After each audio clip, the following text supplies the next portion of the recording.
Welcome to the MLB show on the S.O.S podcast network. Game 7, it is here. I cannot wait. Whether you're rooting for the Mariners, rooting for the Blue Jays, or just a baseball fan, there's history, storylines written all over this game, and I can't wait. It's going to be a blast. We're going to break it all down. I am Mark Sauter. That is Tom Brown, and it is great to be back. Before we dive in, remind everybody this show is brought to you by First Round Collectibles. Right now, promo code SPORTS10. Get 10% off whatever sports card you want in the entire First Round Collectibles store. They have an ongoing sale up to 50% off selected cards. And with our promo code SPORTS10, not only do you get 10% off of regular priced items, but sales items as well. That's up to 60% off selected cards in the First Round Collectibles store. Promo code SPORTS10. So go to firstroundcollectibles.com today. Promo code SPORTS10 for up to 60% off your order. And Total Apex Sports, Total Apex Media, baseball playoffs, hockey, basketball starts tomorrow, football, whatever you want to know, they have it. They talk gambling, they talk fantasy, and they just talk plain old sports without all the degenerate activity associated with it. They have another website, health, fitness, lifestyle, gaming, TV shows, pop culture. They have it all. Total Apex Media, Total Apex Sports. Shout out to them, as always, for having us on board. All right, Tom. Game 7. Happy Monday, brother. How you feeling on this? I literally just said it. I'll say it again. This Game 7 Monday. How we feeling? Yeah, it couldn't be better. Honestly, I think we mentioned off air, but fighting a cold doesn't matter. I won $36 on a scratch ticket yesterday, so we're getting rich. Getting rich. And what could top that up? What's even better is the Blue Jays, the Mariners, Game 7 tonight. I've got a date with some hot chicken and some baseball history. One of these teams, one of these fan bases is going to be really happy. The other one, I think in a couple of weeks, we'll be able to look back on their season pretty fondly. It's going to hurt for a while, though. Yeah, I mean, I just want to get at this right out the gate, all right? Number one, our guy Jordan, always appreciate him hanging out with us. Vlad Jr. wearing a Leafs jersey before Game 7. Money line on the Mariners. In extras with Mark live streaming it and being sad. Book it. Number one, I will never say that I will never live stream because who knows what I'll do in the future. I have no idea. I currently don't like live streaming, man. I want to watch the game, enjoy the game, take in the game, and I'll talk about it later. I'm not really concerned about live streaming. If I live stream a game, it'll be a game that I am not invested in. If I'm live streaming anything, it'll be a game that I have no rooting interest in because I want to Colorado Rockies. That's right. Cincinnati Reds. Let's go. That's right. So that's that. Second of all, yeah, man, not the mojo I really want to see before a Game 7. But you know, it is what it is, man. He's pandering to the people, and I have a place for that. I don't mind it at all.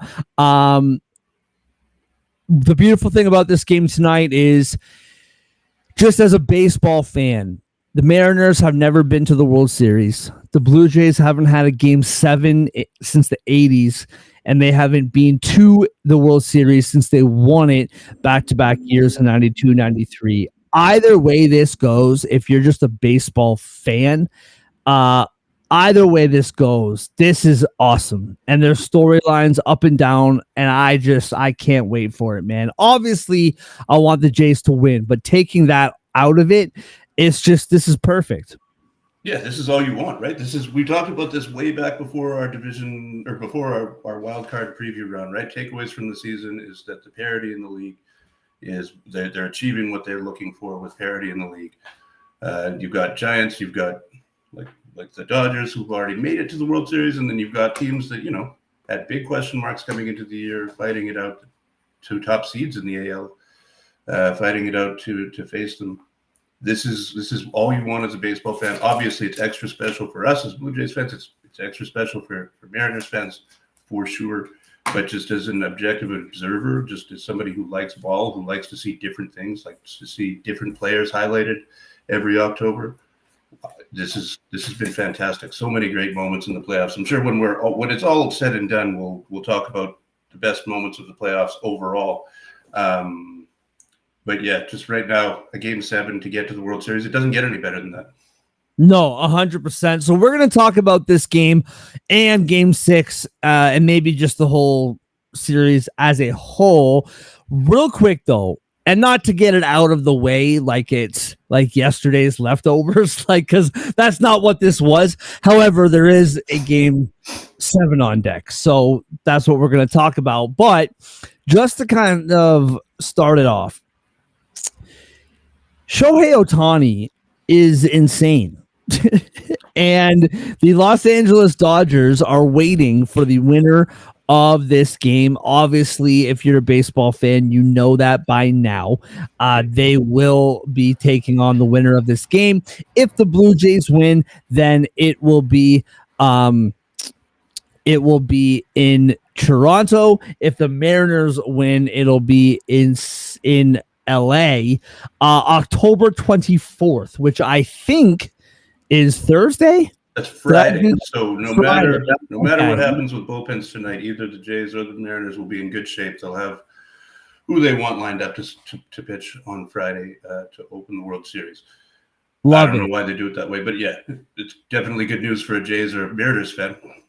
Yeah, well, and it's good news for me too, because I'll be honest, we'll talk about it now real quick. We have a basketball podcast tomorrow night previewing this season before tip-off around the league. I have a football show here on Wednesday, and so it's just good to have a few days to gain our brain before we talk Tuesday, World Series. Baseball Monday, basketball Tuesday, football Wednesday, wife and kids Thursday, and then lather, rinse, repeat Friday. We go back to baseball, right? Yeah, and at the same time, I'm watching hockey games, covering hockey games, and writing articles. So it's just insane, man. And yeah, my wife, I'm telling you, we'll see how long she sticks with me through all this. But she's the real hero. She is the hero, bro. She's the Shohei Ohtani got nothing on. Yeah. Trust me, man. She is the hero. I agree with you. So yeah, let's talk about that, man. Shohei Ohtani, 10 strikeouts, 3 home runs as the Dodgers sweep the Brewers, your beloved Brewers, on Friday night. I mean, what is there to say, dude? Just has to be listen, baseball's been around for over 100 years, but like the greatest performance of all time. Right? What are we talking about? It's almost boring to say, but whenever Shohei Ohtani does anything, it's the first time it's been done, and it's always incredible, and it always is kind of the best thing that's ever been done, right? That nobody 10 years ago you couldn't even have fathomed this, and yet here it is, and it's almost routine at this point. Kind of blah blah. Yeah, here's your shocking hot take, right? Big baseball analysis. Shohei Ohtani, he's good. Yeah, he's very good at baseball. Yeah. Rest in peace, Blue Jays World Series hopes. Yeah. Well, the Death Star just rolled them. That's just what happened. It's over. Listen, man, we'll talk about that one way or the other. We'll talk about that before Friday night, because I caught myself going down that thought process of like, which one of these two teams could actually beat the Dodgers? Because this is a gong show. Like, I have no idea. And I was kind of letting myself, and I'm like, hold on. There's a Game 7. Enjoy it. Don't think about that right now. We'll get to it before Game 1 of the World Series. The question I wanted to ask you, and I posted this on my newly christened TikTok, which I now do. It is what it is. After my wife, this is the thing. Is it potentially good for my career? Probably. Really, my wife has been bugging me about it 3 times a day every year. That's Shohei, not every year. for the last like 2 years. So really it has nothing to do with what it could potentially do to benefit me. Sometimes you just got to do what your wife says. So she'll move on and bug you about something else. That's just kind of what marriage is sometimes. Brady, good to see you in the chat, bro. Love to see you always. You hear that, Brady? I got a TikTok now, so I expect to be followed as soon as possible. Anyway, Shohei, you're right. Everything he does is incredible. For the sheer fact that he pitches and hits, right? That's just the obvious one. Like he does them both. Well, don't forget steals 50 bases occasionally. You know? Right. Literally, he does everything. And so strikes out a bunch of batters, hits a home run, no big deal. So my question to you is this, and I was thinking about this the other day, and let me make myself very clear. I'm not saying that this is how I feel. This is not my opinion. I'm just curious. Do you think that this Game 4 performance will be forgotten in the pantheon of playoff lore for the sheer fact that it was Game 4 of a CS that was a sweep? It wasn't Game 7. It wasn't even Game 6. It wasn't the World Series. It was the fourth game in a somewhat, I don't want to say forgettable series, but not really a competitive one. Obviously, 10 Ks and 3 homers in one game has never been done before. Historic, incredible. But typically, we remember championship, or we remember moments like that in championship moments, right? 28-3, Philly special, the helmet catch from the Giants, like the golden goal, Sidney Crosby, like whatever, man. The list goes on. Shohei Ohtani striking out Mike Trout to end the World Baseball Classic. Right. Yeah, I think that, but I do think that no, this will not be forgotten. And the reason, if it had been another player, because no other player is capable of this kind of a performance, the pitching and the home run hitting, right? Had it been another player, had it been like Michael Lorenzen in some weird game, yeah, maybe it'd be a little bit forgotten, right? Yeah. Not forgotten, but it could go down as a curio, as just sort of a, hey, on this day, do you remember this? And people would say, yeah, that's like that time Angel Hernandez robbed that guy, the pitcher, I can't remember what his name was, of a perfect game, right? That kind of a thing. Sure, I could see that, but it's Shohei Ohtani, and this is good. He's already a champion. He's already a World Baseball Classic champion. For people who are really into the lore of baseball, everything that he's done is so historic. It is a little bit blah to talk about, like every time he goes out there, he's doing something that's never been done before, but it'll never be forgotten. And this is just an incredible data point. The only way that this could be forgotten, really, realistically, right, is if he tops it. If instead of 5 innings and 10 Ks, who's to say he can't go 7 innings with 13, right? And instead of 3 home runs, maybe he hits for the less valuable but more rare cycle, right? Would you put any of that past him? There's nothing you can put past him at this point. And that's maybe the only way that this ever gets overshadowed. It's going to be on a list of incredible performances, incredible accomplishments of Shohei Ohtani. But yeah, I can't see it ever being forgotten.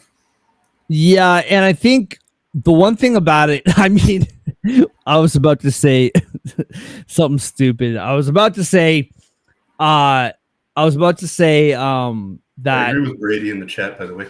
But, should have been a Blue Jay. Also, when he said save our Expos, I didn't really mention it because I didn't know what he was talking about until I realized that you're wearing a beautiful Montreal hat.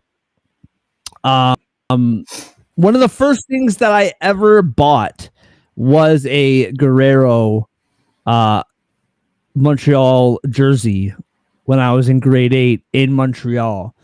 It was one of my first purchases. I worked that whole summer. We were in Montreal, and I bought a Guerrero Montreal jersey. No idea where it is. Hoping to find it one day. That would be nice.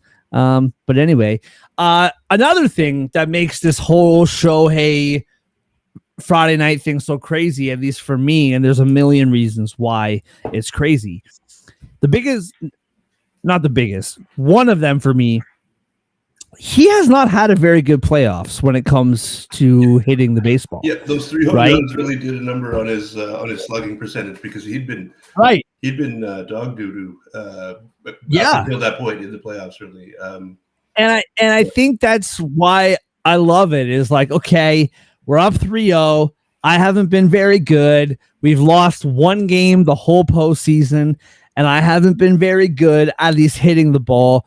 I am going to win this game by myself and just show everybody, like, I am here. I do have some sort of part in this. You know what I mean? I love it. I absolutely love it. Yeah, I mean, it's Shohei Ohtani. You know what, though? We're going to have plenty of time to talk about him for the rest of our natural lives. And the Dodgers are going nowhere ever. So let's move on to something, I don't know. What's happening tonight, Mark? I got so many people texting me right now, and I know for a fact that none of them are actually watching this show. Just, why would he wear this to Game 7? The Jays are cooked. Why is he wearing a Matthews jersey? What is Vladdy doing? My phone is blowing up literally in the last 3 minutes with people not understanding. Sports is so funny, dude. Like, the superstition attached to it. And don't get me wrong, man, I'm the same way. Like, I get it. But it's just so funny to me. But yeah, man, Game 7 tonight. George Kirby, Shane Bieber up on the mound. Just give me your overall thoughts, man, because that game last night, I think what really highlighted for me that win last night, Jays win 6-2. What really highlighted for me, because of the mistakes that were made right by Seattle. Right. I think what really stuck out to me is that when this Jays team is on, we've watched it all year. And I just feel like the greater baseball population are actually realizing, like, oh, the Jays have actually been good all year. And this isn't just some random team. Because I get that kind of like general vibe, is that whatever reason the Jays are in the playoffs, it's fluky, it's not real, they got hot, it's lucky, blah, blah, blah. This team has had solid starting pitching. They have hit for contact, not for power, and they don't strike out. And they are one of, if not the best defensive teams in baseball. Yeah. And last night, to me, watching the Mariners, listen, the Mariners are a good baseball team. They are here for a reason, and they can win tonight. This is nothing disrespectful to them, but they rely very heavily on home runs. That's their whole thing, is they need home runs. And they've been getting them against the Jays, don't get me wrong. Absolutely. But their defense is overlooked. Their pitching is good, but hasn't been like a vocal point. They just mash the ball. And the way that the Mariners approached that game defensively last night, that was, to me, what gave me the most faith in the Jays tonight, is that when it comes to the basics and fundamentals, no one does it better than the Blue Jays do. And that's not me being a homer. That's a fact all year long. It's what we've seen. Yeah, and you can't overlook the fact that when the Jays don't do that, they get crushed. Run. Yeah, they get run, right? I mean, Game 3 against the Yankees is a perfect example. The Yankees had kicked the ball around the infield, the outfield for games 1 and 2, and had been, tied up to a post and beaten for it. Game 3 rolls around. The Jays made, I think it was 2 errors they were credited with, but 4 game-changingly bad defensive plays. And what happens, right? The Jays lost a very big lead, and lost that game ultimately. If that happens tonight, there's no question in my mind that the Mariners will roll them, right? And if it doesn't, then we'll have a baseball game. it's funny because I think the last time we were on here was before Game 4 of this series. The Jays had just won Game 3 to bring it to 2-1. And before Game 4, I said, I bet you at some point these that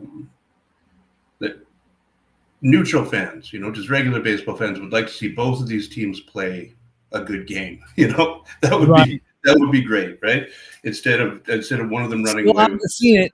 We saw it. We saw it. We didn't like the outcome, but we saw it to an extent in Game 5, right? That was a close game until Brendan Little, and then last night the Mariners, they don't go away, right? They were down, and they just kept coming. They just kept coming. And then the 8th inning went a different way last night than it had on Friday, I guess. I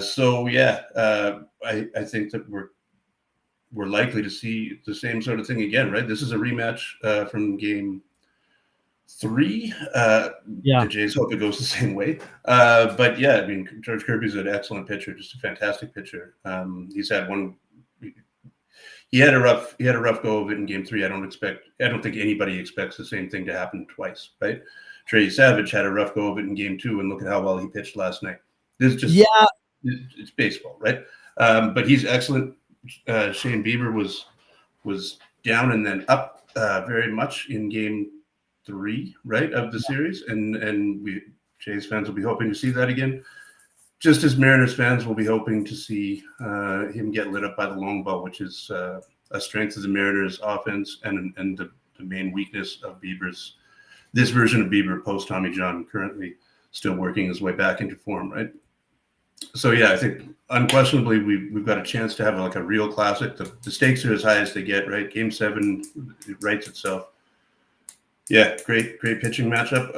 I don't know what else we could ask for as fans, right? I think the one thing that gives me, from a Blue Jays perspective, what gives me hope, not gives me hope, because I think they can win this baseball game, but just what I like about the Kirby matchup. I said this on the show last time. When he is on, he is one of my favorite pitchers to watch. A Wednesday night in July, and I'm looking at the pitching matchups for the whole league, and I see George Kirby's on at 10:30. I'm like, oh, that's a game that I want to watch. I love watching him pitch. What I like, though, they lit him up once in the regular season, if I'm not mistaken, and they lit him up, of course, you mentioned it, in Game 3. The thing is that Kirby throws strikes. He's 50 to 55% strike zone, which is above the average, right? Yeah.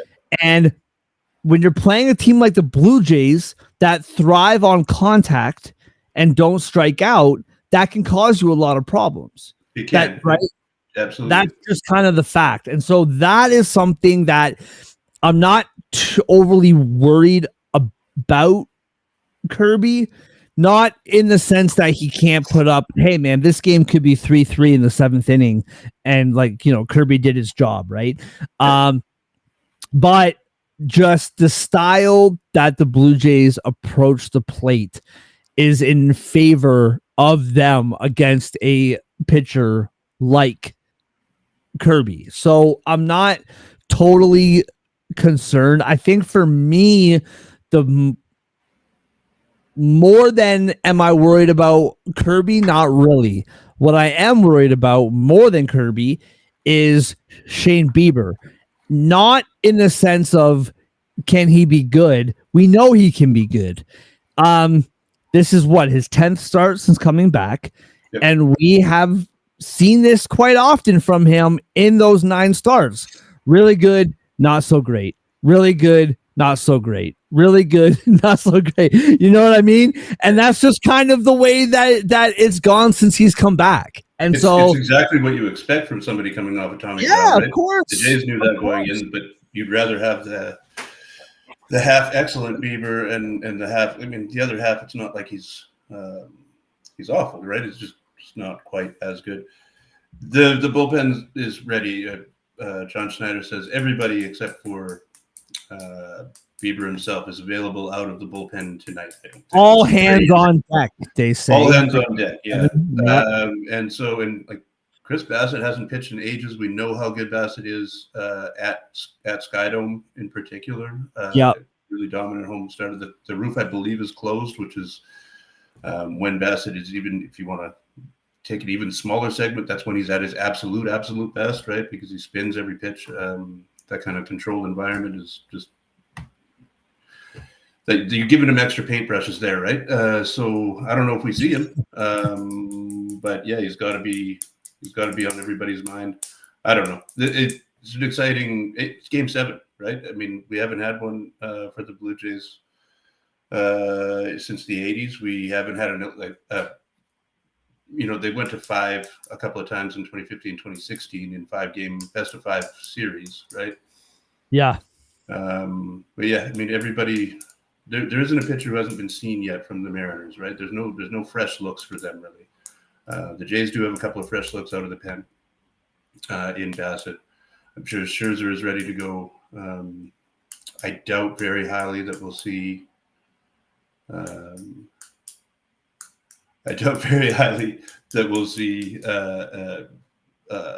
Drawing a blank here. Left-handed pitcher got blown up in Game 5. Home run, walk. Oh, Little? Yeah, Brendan Little. Sorry, yeah. I don't think so. I've blocked his name subconsciously already, obviously. I don't think we'll see him. But other than that, all hands on deck. Maybe he's swabbing the deck. I don't know. Yeah. Well, and you know what, man? It's I don't want John Schneider to operate his bullpen this way. However, like ideally, you don't need Little in this spot. Ideally, right? You have Hoffman, who I know that he threw 6 outs yesterday. I think 35 pitches, something like that. You prefer not to use him tonight if you don't have to, but you have him. Like you said, Scherzer's out there, which, to be honest with you, I'd rather just save him. And I know that there's no saving. I just feel like we have better options than Scherzer available, in my opinion, right? Bassett, Dominguez. I just feel like Little, ideally, you don't have to use him. If he comes out of that bullpen, and this is what I mean by I don't want John to operate this way. If he comes out of that bullpen, dude, Rogers Center is going to explode. Like, the vibes with him in this city right now are at an all-time low, which sucks because he's been pretty good this year. But okay, a couple things left that I want to touch on, and if there's anything that kind of comes to your mind, by all means, please chime in. Also, Brady says, Mark, can you do a stream for the parade if they win the World Series? This is the answer. I don't know if this is asking me if I will be at the parade and stream it, or like stream while I'm watching it on TV. I will not ever go to a parade. I love the Blue Jays and I love the Maple Leafs. Love the Maple Leafs. If the Maple you won't have to worry about that one.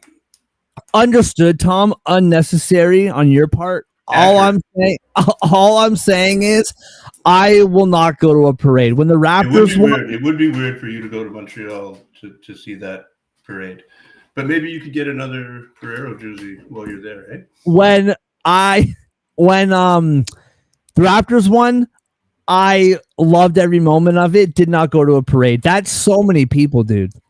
It's just so many people in one spot. Like, it's not my vibe, dude. Yeah.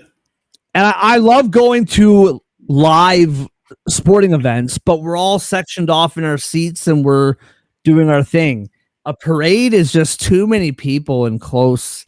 You know what I mean? Yeah. I'm not a fan of it. So the answer is no. All right. When was the last time you can remember? Because like the Dodgers obviously have who the Dodgers have, and not just Shohei, by the way. Obviously, you got Freeman, you got Muncy, you got Betts, you got playoff legend Hernandez. Hernandez, yeah. Kike Hernandez. You got Teoscar Hernandez. You got Will Smith. You got all these players. For the Blue Jays, though, and what another reason why I like the Jays tonight, just to be honest about it, is that there's not a hitter in the lineup right now where I am thinking guaranteed out. I mean, Isaiah Kiner-Falefa is in the lineup tonight. But yeah, generally speaking, that's true. Yeah, but I mean, he hasn't had a bad series, dude. But I find that he and Jimenez also, they seem to, and I don't believe in cosmic weirdness, but the more I doubt them, the more playable they become offensively. So, bottom of the order. I mean, obviously, Ernie is neck and neck with Vladdy, in my opinion, for MVP of the ALCS if they win. And yeah, they're getting the timely hits. They're getting the timely, just moving guys over, right? Even good at bats that aren't productive, but good at bats, just taking pitches, making these guys work more. And the fact that like Lucas is your second is just crazy to me, man. It's awesome, role, right? Like he's been perfect in that role. Oh yeah, absolutely. My point is, and I know they had a couple hits last night, but the bottom of that Mariners order, does not have that same feeling, right? No, not at all. Not at all. Last night I couldn't. It was very odd last night. It looked like probably partly because of rookie pitcher, but just taking his foot off the gas when Savage got to the bottom of the order and not bearing down and throwing strikes. You have to. I think I texted you this last night several times. Like, just throw strikes, right? Just throw a strike, because the bottom of the order they will get themselves out, right? They're not. That is definitely not a strength of the Mariners. The top six in that order is a terrific and very balanced top six. Whichever way that they choose to roll them out, they've changed the order quite a bit, just from the beginning of the series to the end, but. If you make a list of like all-time Jays killers, right? Cal Raleigh is currently one of the very top names on that list. But you forget that Randy Arozarena has been on that list for a long time. He killed us when he was with the Rays, and he hasn't been hitting that well, but it's just every time he comes to the plate, you think, oh no.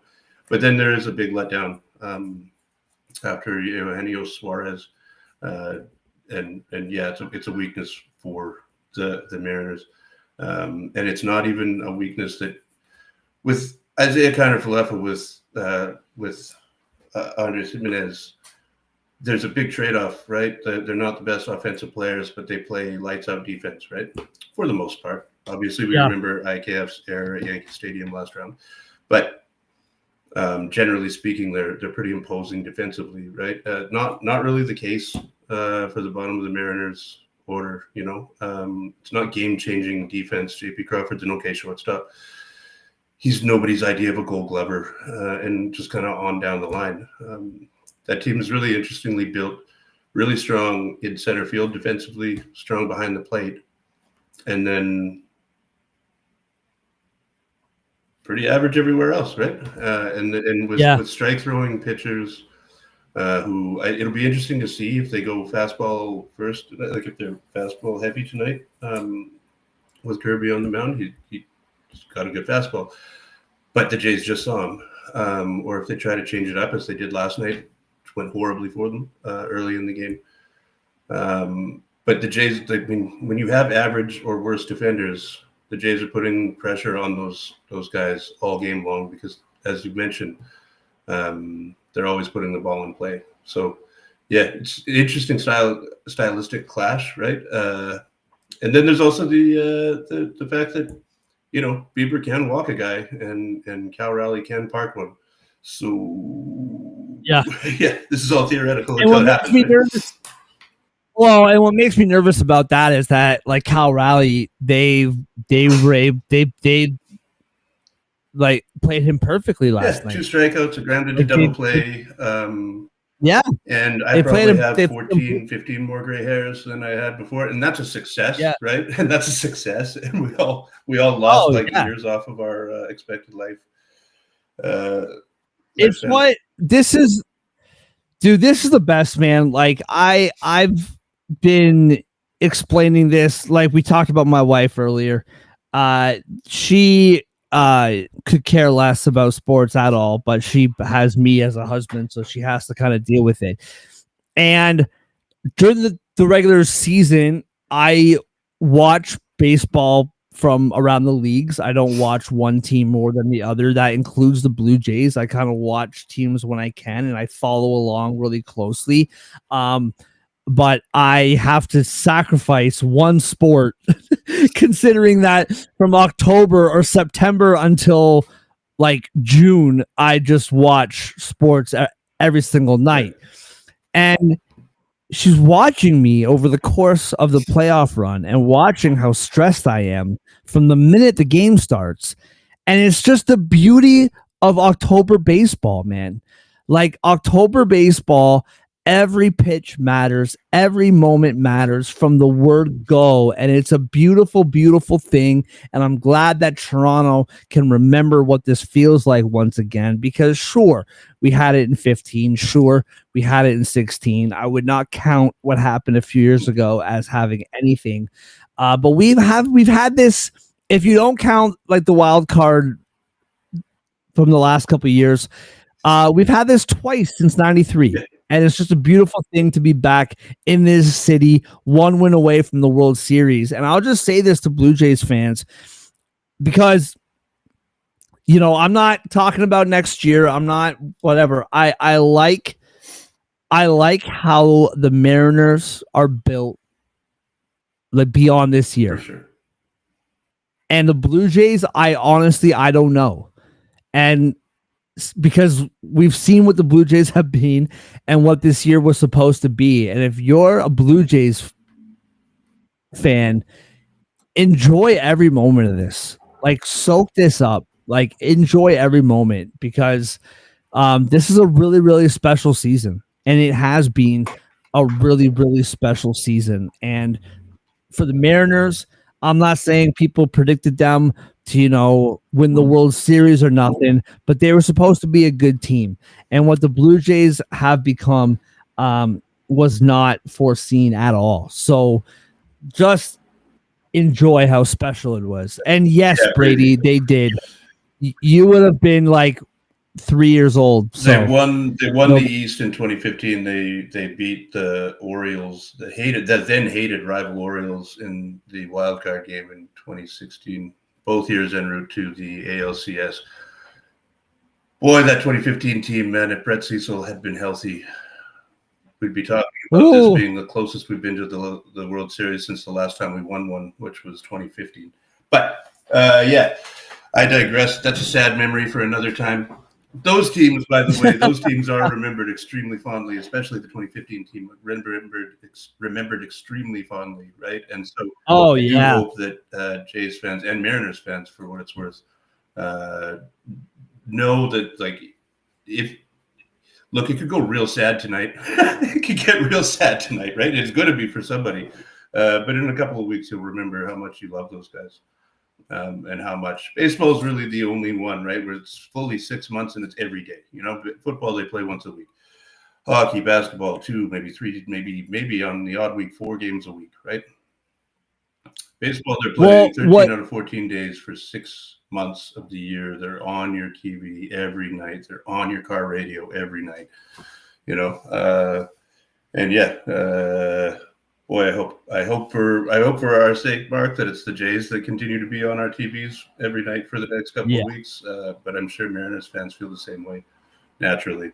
Cannot wait to get some hot chicken, some PBR, and some Game 7 baseball in me tonight. Well, and it's funny because, like, I always root for greatness. Like, if the Blue Jays don't win tonight, I'm rooting for the Dodgers, not because of the Mariners. I don't want to talk about the alternative, but I would not be voting. I would not be cheering for the Dodgers. I just want to see greatness, man. I'll be on the losing end again, no matter what, probably. But yeah, I won't be cheering for the Dodgers no matter. It was the same. It was the same with the Patriots back in the day. It was the same with the Florida Panthers last year. Even though they're facing the Oilers, and I had every Canadian call me a traitor and say, go hang out with Trump, and and you probably like tariffs, and no, that was before tariffs. I'm just kidding. But anyway, or was it? No, it wasn't before tariffs. It was right. Anyway, doesn't matter. Okay, before we move on, I do want to touch on this, though, what Brady's talking about. I didn't realize they made it in 15 and 16. Yeah. So what made 15 so special, 16 was great too, but what made 15 so special was, number one, they hadn't made it to the playoffs since 1993, right? So that was obvious, super special. It was also extremely dramatic throughout the playoffs, right? That was, you played the Rangers and the bat flip and all these things. What was incredible about it, so I went to the first game that David Price pitched in Toronto. It was around, I don't know if it was on August 14th, but it was around August 14th. And I only know that because that's my birthday.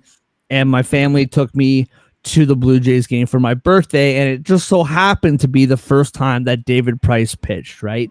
And that season, if I remember correctly, they started the season 50 and 51 up until the trade deadline.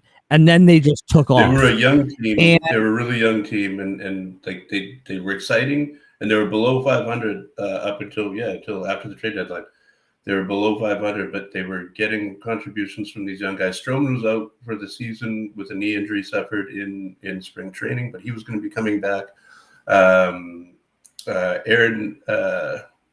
Sanchez started the year as a starter, got tired partway through, but they had a great run differential. Their record wasn't nearly as good as their run differential. Really interesting because it's the exact opposite of this year's Blue Jays, whose record was much better than the run differential would have indicated. And so AA went out at the trade deadline and said, you know what? It was only 2 years ago that I pushed my chips in on Jose Reyes and on Mark Burley and all these guys Josh Johnson and all that. Yeah. And he said, I will do it again. I'll do it again. And so, David Price is in. Troy Tulowitzki is in. Much forgotten, but shouldn't be forgotten. Ben Revere was in, right? They revamped the bullpen. Oh, yeah. It was extremely exciting because they looked like at no point did they look like they were going to lose another game. They lost some games down the stretch, but they didn't look like they were never out of a game. Josh Donaldson won the MVP that year. Well, just real quickly, Tom, let me finish my point is that game that David Price pitched against the Yankees, they lost 4-1. It wasn't like they won the game or whatever. That was the first time in my lifetime, and I've been going to the Dome for my whole life. There were seasons where I would go 10, 15, 20, 30 times per season. I grew up at the Sky Dome. Yeah. And it was the first time in my lifetime that I was at a game where the Dome was packed.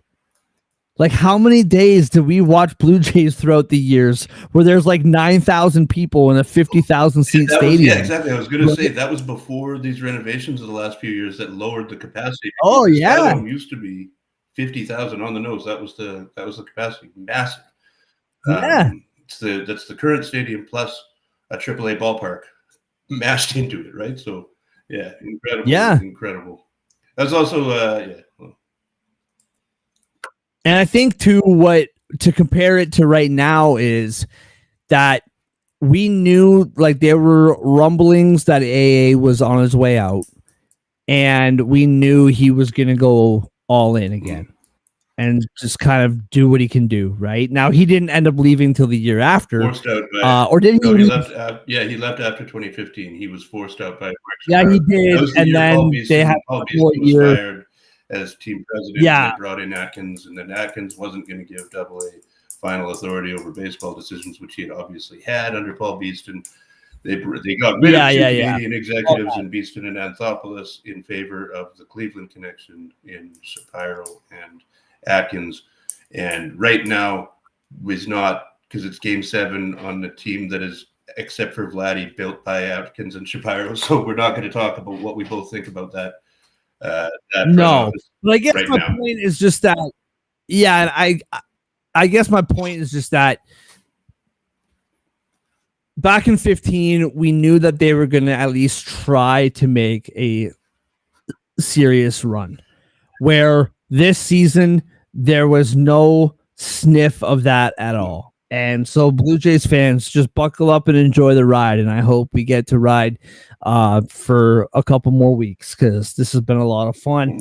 Now, on the other side of this, because I know this is obviously very Blue Jays heavy, will I be mad if the Mariners get in? Yes, because I want the Blue Jays to win. However, the Mariners have had moments in their history where they've been really, really good.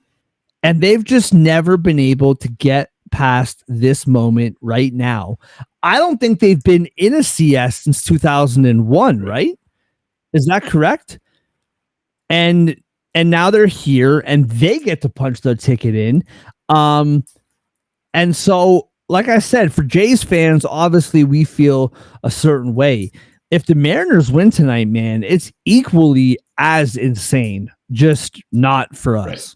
Yeah, great team. But I said it in our well, they didn't play in the wild card round, so it would have been in the divisional round. But I think that's the most complete roster in the American League, if not in the majors. Yeah, terrific team, great pitching. Josh Naylor etching his name alongside the likes of Cal Raleigh, Ryan Yarbrough, Ryan Mountcastle, and Alcides Escobar as Jays killers. The only one of those guys, Masahiro Tanaka, the only one of those guys who's from Toronto, though, so that's an interesting wrinkle. Yeah, they're a great team. And if they weren't playing against the Jays, really fun to watch. All right, man. I think we're good to go, bro. Is there anything else that you want to touch on? Anything else that you want to chime in on? First pitch is in just under an hour. I know we got lots to do to get ready for the big night. Anything else you want to touch on before we head out? Absolutely nothing. Yeah, but I will see you tomorrow. I'll talk to you later, I'm sure, tonight during this game. But we will see you tomorrow. Of course. NBA preview over under madness. That's right. Yeah, we got to talk about it because we got an hour tomorrow. We're gonna do an over under preview in the NBA show, the inaugural edition, sure, of the NBA show. Haven't done a show about the NBA yet. We're gonna do one tomorrow. I don't know if we'll do like draft kind of our top 5 favorite over unders just to keep it concise, or I don't know what we'll do. We'll talk about it, but join us 6 p.m. tomorrow to talk NBA and get you ready for the start of the NBA season. The NFL show is back on Wednesday. Me and Joe will be back to talk about the week that was and the week that will be, and there will be a baseball show before the World Series, and there will be a hockey show at some point too. Like I said, my wife, I don't know, we may not be married by the time the weekend comes, but regardless, lots and lots of content. Follow me on TikTok. I'll be there. That's not happening. What? I'm just looking at Brady in the chat. Oh, the Raptors winning the East. Yeah, dude. Oh my goodness. I don't know. We'll talk about the Raptors, I'm sure. Although the East is more wide open than it has been in years past. But we'll get to it tomorrow. We'll see. But regardless, yeah, like, subscribe on YouTube, follow on TikTok. Lots of content coming. So thank you guys, as always, for hanging out with me, with Tom. We appreciate it. Before we head out, remind everybody, firstroundcollectibles.com, promo code SPORTS10 for 10% off your order. They have an ongoing sale up to 50% off selected cards.